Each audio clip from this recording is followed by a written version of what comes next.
Hello there.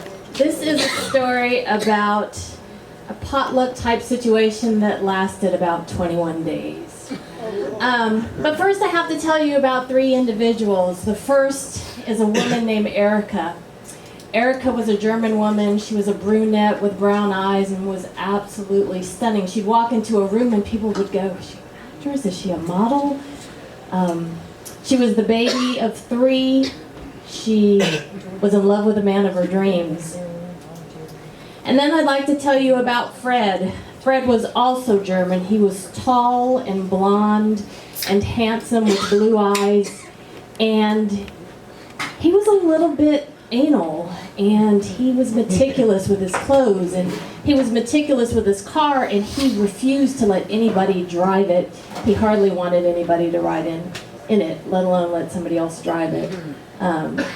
He was engaged to the woman of his dreams, and had a sister and parents that loved him, and worked for Mercedes-Benz. The third person I'd like to tell you about was named Philip. He was a short little fellow, but he was handsome, kind of looked like Bruno Mars. And he joined the army to see the world. He was from Hawaii, and his very first station was Honolulu. Thrilled about that. Fred was at work one day at the plant, and he was feeling so sick. He finally had to ask a friend to drive him home, and again, this was not a policy that he went with. He just never did it, and he let his friend drive him home because he couldn't on his own. They were driving, I guess, a little too fast, and they were in a curve, and he didn't quite make the curve, and they had an accident with a streetcar, and it didn't turn out so well.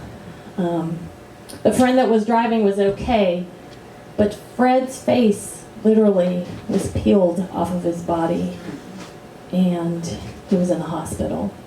And his family found out, and they had to walk to his fiance's house. And they knocked on the door, and they walked up the stairs together. It was his parents and his sister.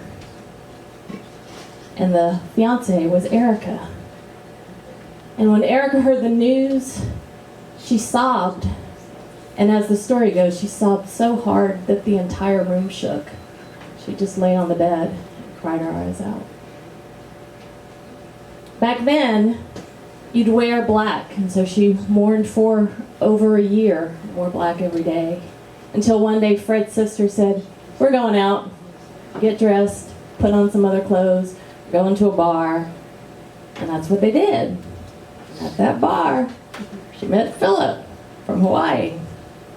And that's where those two worlds collided, and I stand before you as the product of that union.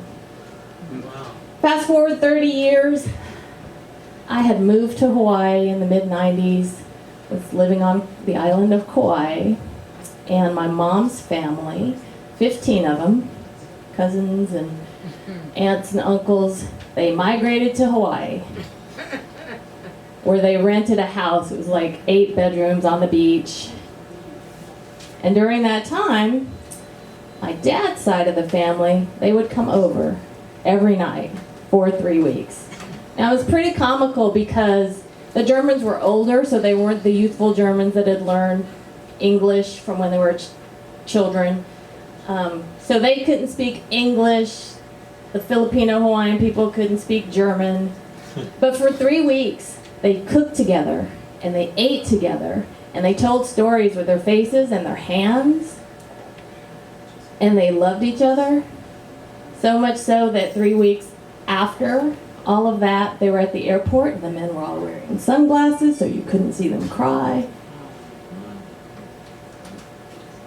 And it was the most beautiful thing I had ever encountered in my whole life. And the beauty of that is knowing that you don't really have to speak the same language. Because on the inside, we all want the same things, we all care about the same things, and there's nothing that some good food, cross-culturally, can't fix. Thank you.